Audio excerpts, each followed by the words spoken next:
بسم اللہ والصلاۃ والسلام علی رسول اللہ۔ حضرت سامعین، حضرت سیدنا عثمان غنی رضی اللہ تعالیٰ عنہ آپ کو کن لوگوں نے شہید کیا؟ تو باغیوں نے آپ کے گھر کا گھیرا کر لیا، بند کر دیا اس کو، اور آپ کو اندر معصور کر دیا، اور پھر مرکزی دروازے کو جلا دیا۔ اور محمد بن ابو بکر جب اندر داخل ہوتے ہیں، اور اس وقت حضرت سیدنا عثمان غنی رضی اللہ تعالیٰ عنہ قرآن کی تلاوت کر رہے تھے، اور ان کے پاس ان کی رفیقہ حیات، ان کی بیوی موجود تھی۔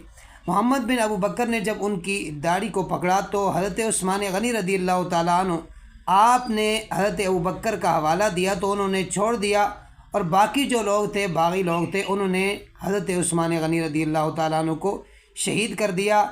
یہ بھی حضرت عثمان غنی رضی اللہ تعالیٰ عنہ وہ صحابی ہیں کہ جنہیں بڑی مظلومیت کے ساتھ شہید کیا گیا، اور ان کے اوپر پانی بھی بند کیا گیا، اور یہ پانی کے لیے تڑپتے رہے، یعنی بڑی اذیت کے ساتھ حضرت عثمان غنی رضی اللہ تعالیٰ عنہ کو شہید کیا۔